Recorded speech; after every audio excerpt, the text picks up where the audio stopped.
Everyone, सो आज हम start करने वाले हैं economics class 10th chapter number 3 money and credit.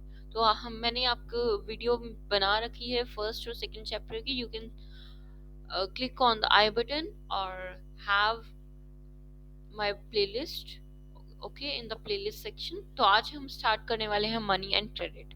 हमें पता है मनी क्या होता है और क्रेडिट क्या होता है, बट कैसे इसका ओरिजिन हुआ ये सब चीजें हम इससे डिटेल में पढ़ने वाले हैं। तो मनी अगर हम देख रहे हैं तो money as a medium of exchange हम देखते हैं। मतलब मीडियम ऑफ एक्सचेंज का मतलब क्या है? एक ऐसी चीज जिससे क्या है आप एक्सचेंज कर पा रहे हो इजीली। फॉर एग्जाम्पल पहले क्या था, बार्टर सिस्टम चल रहा था। आपको फॉर एग्जाम्पल आपको चाहिए क्लोथ चाहिए, मुझे चाहिए वीट चाहिए, तो ठीक है। लेकिन अगर क्या है, मुझे शूज चाहिए लेकिन मेरे पास वीट नहीं है, ठीक है, तो वो कैसे करेंगे? तो as a medium of exchange, एक मीडियम ऑफ एक्सचेंज होना बहुत जरूरी है। सबसे पहले क्या होता था, बार्टर सिस्टम होता था। आप यहाँ पढ़ सकते हैं double coincidence of bonds.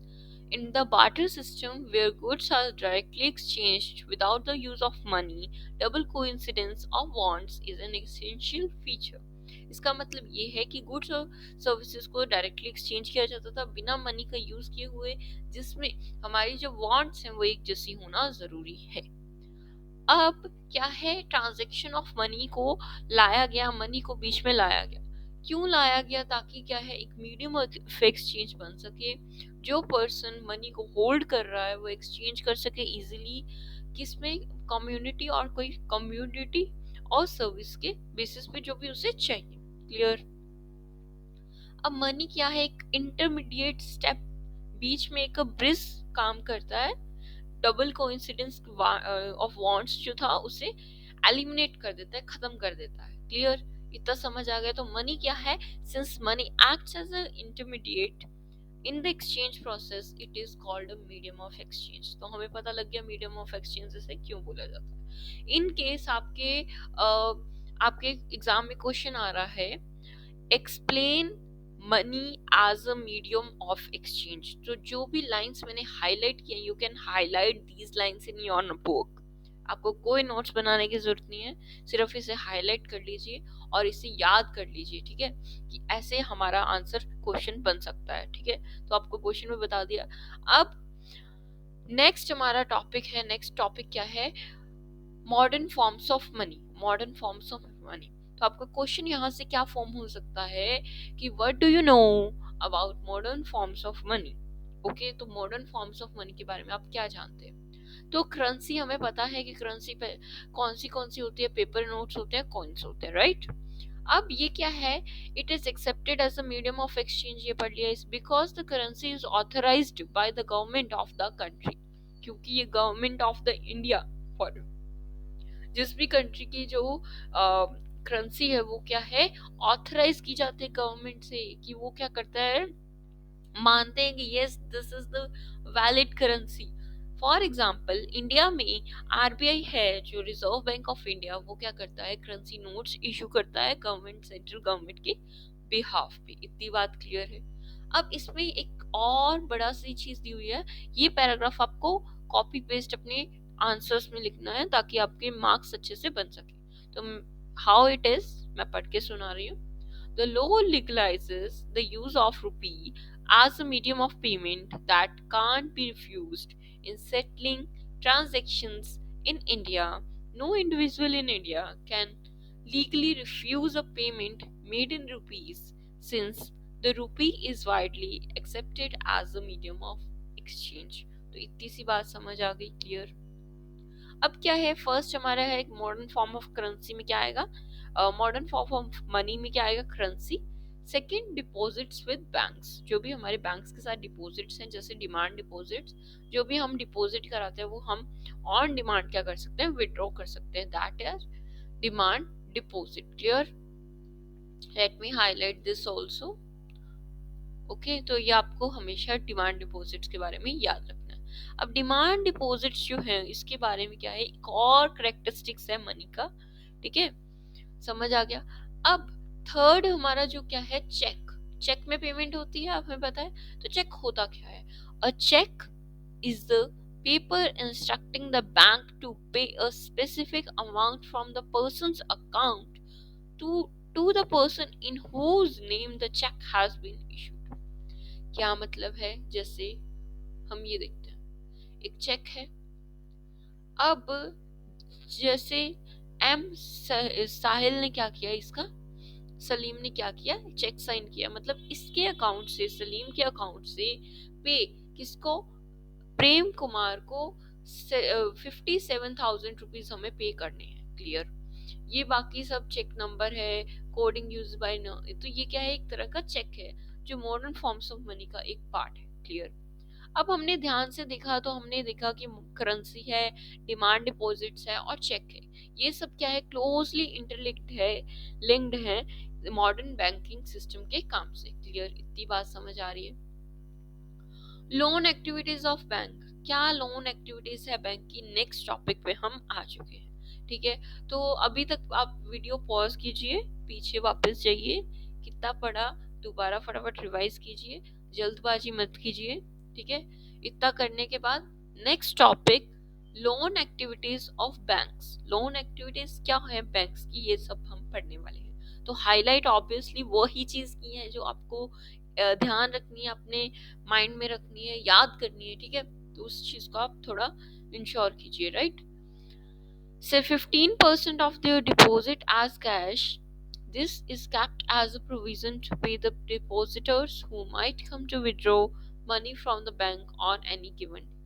तो हमें क्या होता है, कैश रिजर्व्स रखना होता है बैंक्स को। 15% जितना भी डिपॉजिट्स है उसका 15% कैश में रखना पड़ता है, ताकि कोई भी डिपॉजिटर अगर विड्रॉ करना है मनी तो हम उसे उस दिन पे दे सके। राइट? अब बैंक क्या करते हैं, और बाकी लोन का, बाकी डिपॉजिट्स का क्या करते हैं, लोन एक्सटेंड करते हैं लोगों को जिनको डिमांड हो, जो लोन लेना चाहते हैं। अब मैं पढ़ूंगी, आप ध्यान से समझने की ट्राई करेंगे। Banks make use of the deposits to meet the loan requirement of the people. Bank जो है वो डिपॉजिट्स का यूज करता है ताकि लोन रिक्वायरमेंट्स को लोगों की मीट किया जा सके। In this way bank mediate between those who have surplus funds, the depositors, and who are in the need of these funds, the borrowers. इसमें क्या है, इस तरीके से क्या करता है बैंक, एज अ मिडलमैन काम करता है, उनसे पैसा लेकर जिनके पास ज्यादा है, सेविंग अकाउंट में है, उनसे लेकर जिनको जरूरत है, बोरोअर्स को पैसा एक बार दे देता है, उनसे बोरोअर से इंटरेस्ट चार्ज करता है। Banks charge a higher interest rate on loans.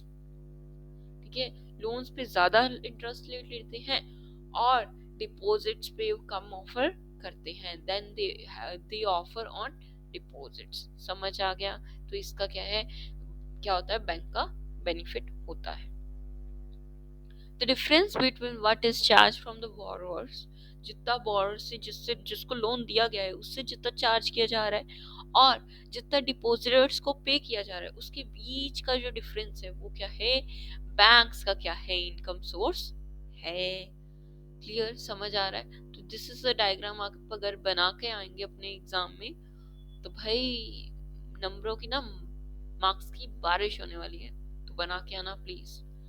Now next topic, सब टॉपिक है हमारा, टू डिफरेंट क्रेडिट सिचुएशंस। तो दो तरह की डिफरेंट क्रेडिट सिचुएशंस होती हैं। तो this is second part of our right chapter.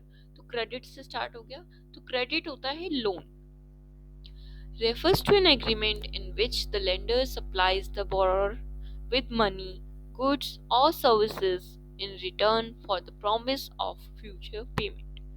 आज मैं आपको मनी दे रही हूँ एक प्रॉमिस के साथ कि क्या है, आप मुझे इस पे इंटरेस्ट भी दोगे और ये पेमेंट क्या है मुझे फ्यूचर में वापस भी कर दोगे। राइट? तो यहाँ पर अपने को एक जस्ट पॉज द वीडियो और इसको आप खुद पढ़िए। राइट? तो एक शू मेकर है, इसमें मैं आपको बता रही हूँ, शू मेकर है, उसकी क्या है, वो शू उसका ऑर्डर आया कि 3000 पेयर्स ऑफ शूज चाहिए। तो स्लीम ने कुछ वर्कर्स को हायर किया और उन्हें क्या है, उन्हें सैलरी पर मंथ देनी पड़ेगी ना, तो कुछ एडवांस लिया, कुछ लोन लिया। इससे क्या हुआ, उसका फेस्टिव सीजन में उसका काम हो गया, राइट। इस तरीके से credit therefore plays a vital and positive role in this situation. तो इस सिचुएशन में क्या है, बहुत अच्छा रोल करता है। अब सपना क्या है, प्रॉब्लम इसका देखते हैं कि एक स्मॉल फार्मर है जो मूंगफली उगाती है अपने 3 एकर्स ऑफ लैंड पे। वो क्या करती है, लोन लेती है मनी लेंडर से कल्टीवेशन के लिए, कि वो क्या हार्वेस्ट के बाद रीपे करेगी। लेकिन क्या होता है, क्रॉप्स उसकी डैमेज हो जाती हैं, रीपे नहीं कर पाती। तो इससे क्या हो गया, उसे मनी लेंडर को पे भी नहीं कर पाती। अगले साल के लिए वो फिर कुछ ना कुछ लार्ज अमाउंट लेती है, फ्रेश लोन लेती है, ठीक है। फिर इस साल क्या होते हैं, नॉर्मल ईयर में होती है, लेकिन अर्निंग इतनी नहीं होती कि वो पुराना वाला लोन चुका सके। इसलिए वो फिर क्या है, डेप्थ में फंस जाती है। इससे क्या है, वो लैंड भी बेचनी पड़ती है उसे जो उधार चुकाने के लिए। तो ये क्या है, एक बैड सिचुएशन। तो ये दोनों सिचुएशंस पे हो सकते हैं, राइट। इसे डेप्थ ट्रैप बोलते हैं, debt trap.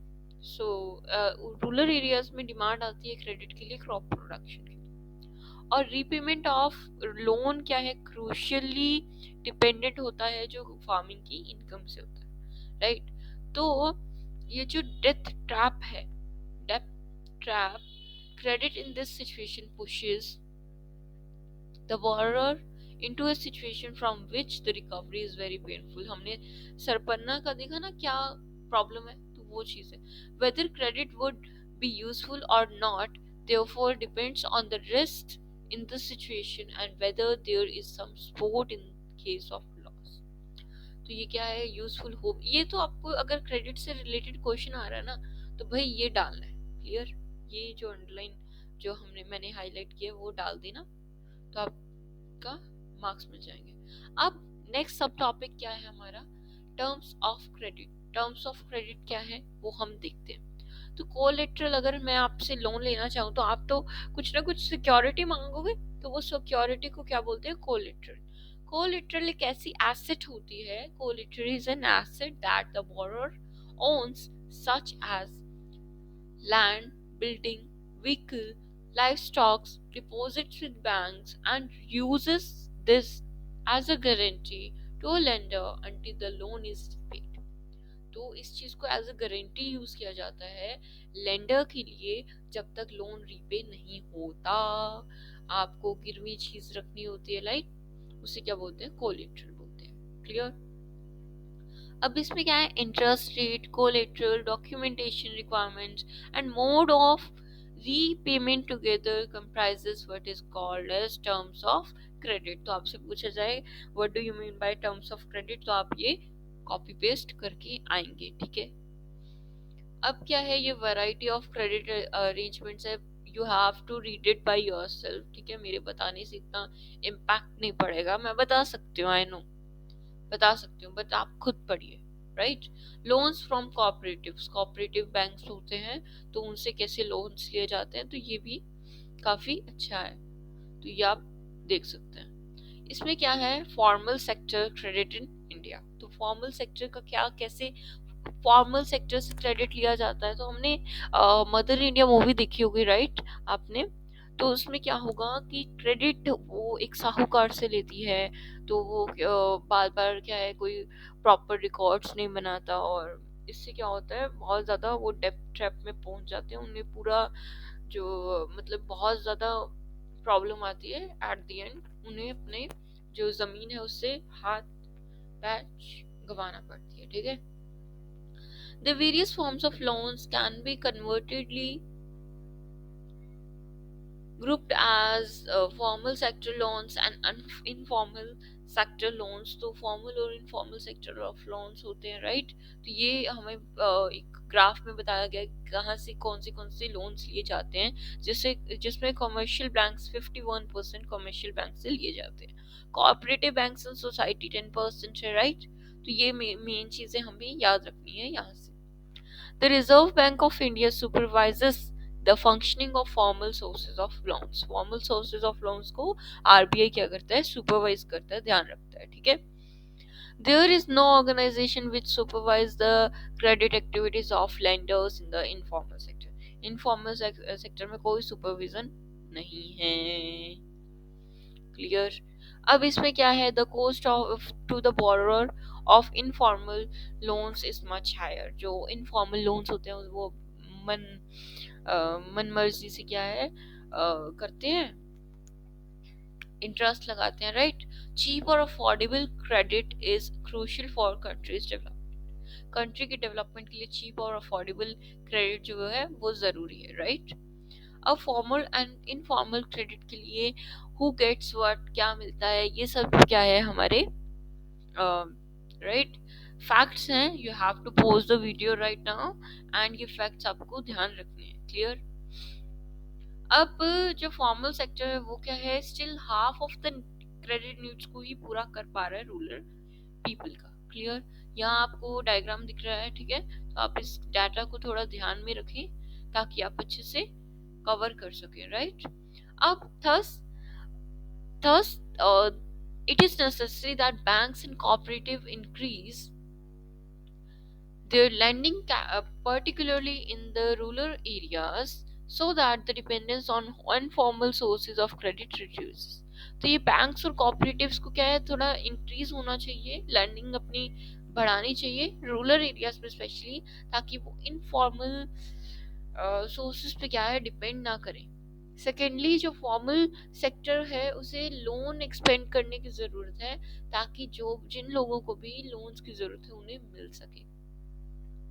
Now last, the formal credit is distributed more equally so that the poor can benefit from the cheaper loans। तो formal sector जो है formal credit वो ज़्यादा equally होना चाहिए ताकि जो लोग poor लोग हैं वो भी क्या है इन चीज़ों का यूज कर सके। अब ये पूछ रहा है कि क्या मुझे बैंक लोन देगा, तो आपको क्या लगता है देगा, ऑब्वियसली देना चाहिए। तो यहाँ पे क्या है, सेल्फ हेल्प ग्रुप्स होते हैं पुअर के लिए। इसमें क्या होता है, बहुत सारे लोग मिलके एक अपने क्या है तो कुछ कुछ सेविंग करते हैं और जिसे भी जरूरत होती है वो दे देते हैं। अब रूरल एरियाज में क्या है, ये बेस्ट है जहाँ पे बैंक्स नहीं है, यहाँ पे कोलेटरल नहीं होता, सभी आपस में जान पहचान है, ठीक है, घर जैसा सिस्टम है, तो इसमें एब्सेंस ऑफ कोलेटरल होता है, ठीक है। स्मॉल सेल्फ हेल्प ग्रुप्स होते हैं जिसे शॉर्ट में SHGS बोलते हैं, ठीक है।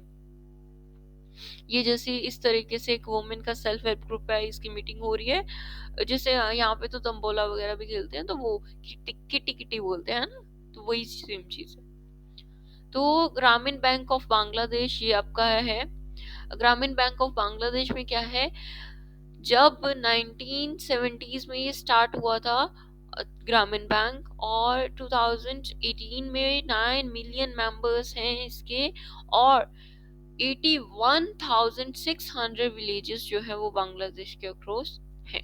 तो ये आप जो मैंने अपने ब्रैकेट में कर रखा है, if credit can be made available to the poor person in terms and conditions that are appropriate and reasonable, these millions of small people with their millions of small pursuits can add up to create the biggest development wonder।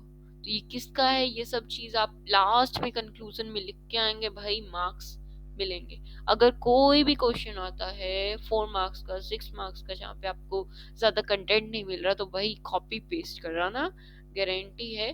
कहाँ पे करोगे, starting में नहीं, conclusion में, ठीक है। तो ये आपको मार्क्स मिल जाएंगे। आई होप सो आपको समझ आया होगा वीडियो।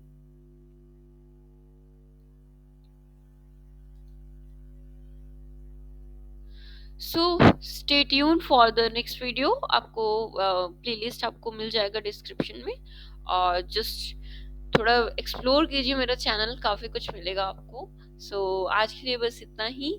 जय हिंद, signing off, bye bye, take care.